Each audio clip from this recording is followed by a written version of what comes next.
Alright, fuckers. Video 6 of 6. It's getting late, so I'll try to make this one quick. Now, we're going to be looking at my team here. I should have just called myself Samurai. It's the same thing. Best East Van Sushi 2007. Now, I did finish at first place. Not a big deal. 2,027.5 points. Just 4 points ahead of Hohen's in second place there. And a whopping 292 points ahead of Henry. Now, looking at these numbers here, I don't think anyone's really surprised. Let's just take a closer look at my roster here.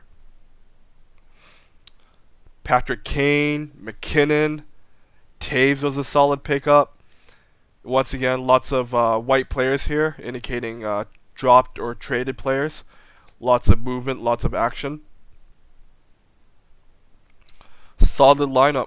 I mean, I'm pretty sure you guys all still have the login, so for in preparation for tomorrow's 2019-2020 draft, instead of looking at those so-called official draft projections, just go back into pickup hockey, click on my name, expand the list, just study lists instead.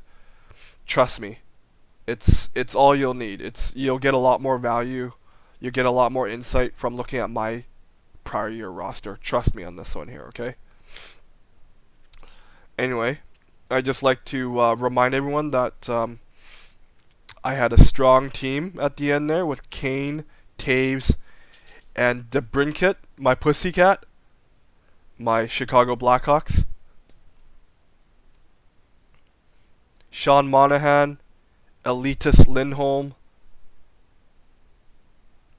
I was hoping for Johnny Hockey, but couldn't make that happen.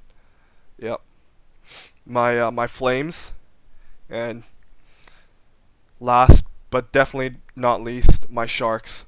We got Hurdle there, last second acquisition. Couture, Kane, Meyer, Thornton, and we also have Pavelski somewhere in here too. Now, he's no longer in the Sharks, so he's got a Dallas logo next to his name. But yeah, I gotta say, I was pretty pleased with how the season turned out. Anyway, let's just let me pull up the first place. Of course I'd be pleased, right? So, but just another day at the office, not a big deal. Don't want to brag too much or anything. So, let me just start on my own trade CHANalysis there. Just let me pull that up there. Sorry, I'm just looking for it there. Yeah. Oh shit, this ain't it. Hold on. Don't know where the fuck all these pictures. I must have a virus or some shit. Anyway. Yeah.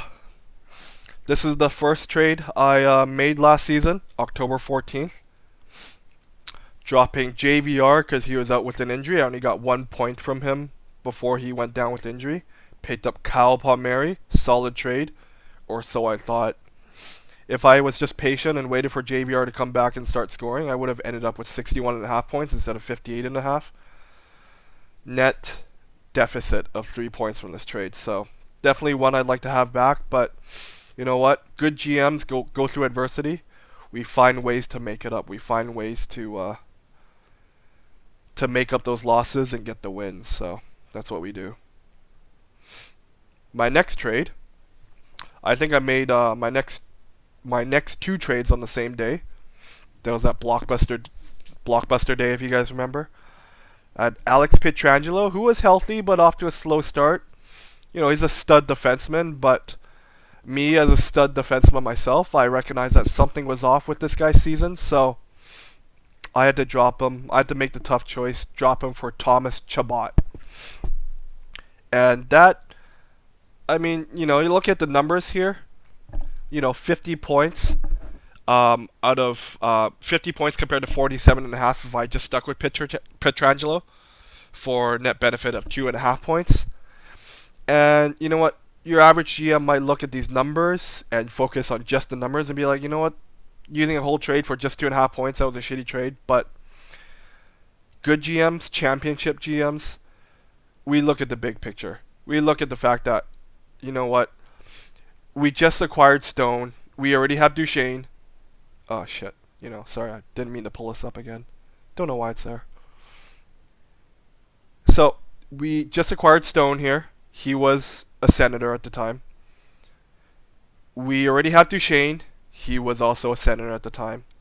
We need chemistry. We need our players to gel, to feel good playing together.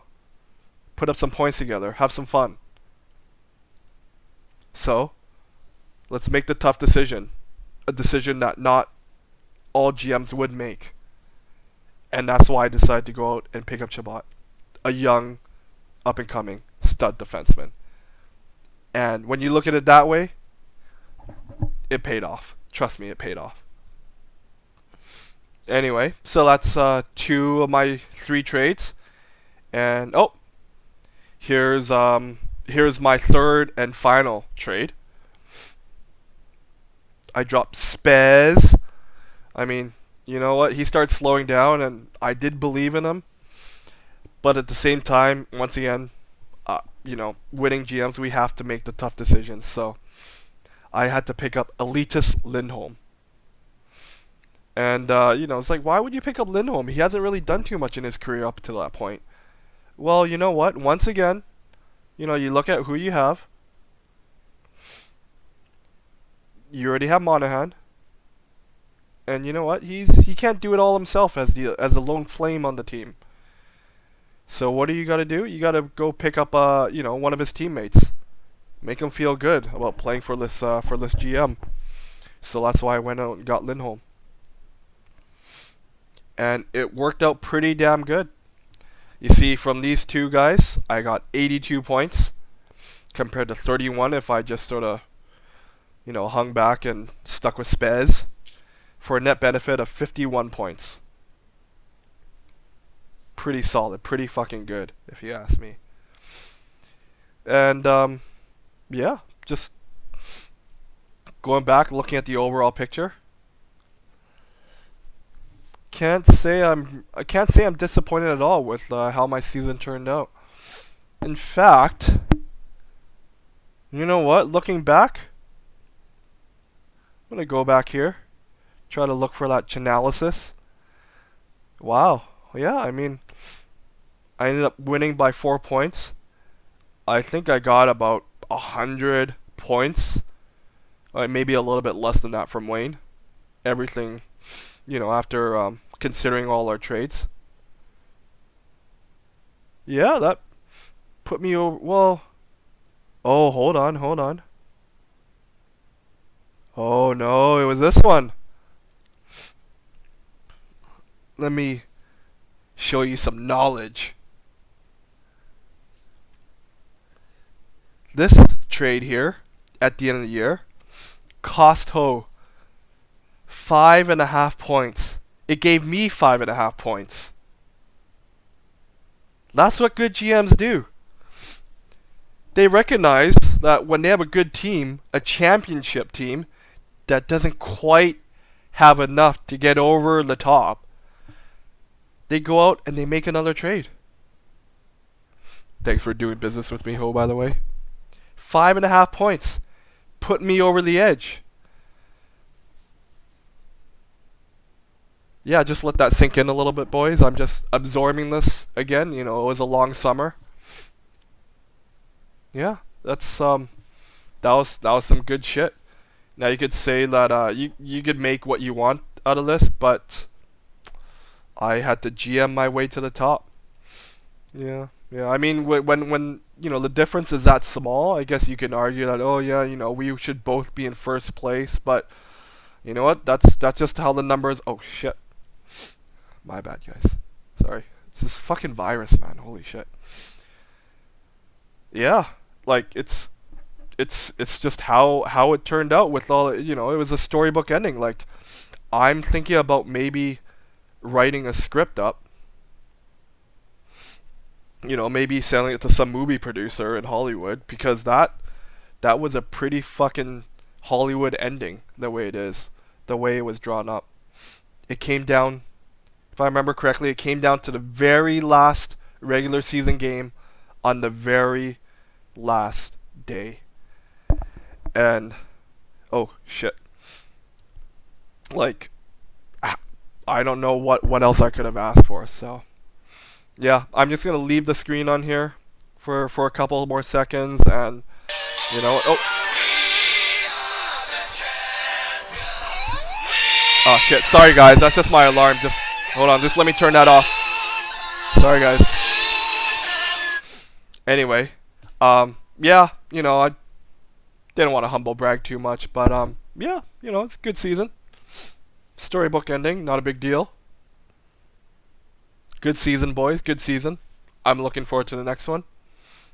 Just you know, hope you guys paid attention to the series of videos, paid attention to this expert trade analysis, and yeah, hope you guys get something out of it. So yeah, I'll see you guys tomorrow, fuckers.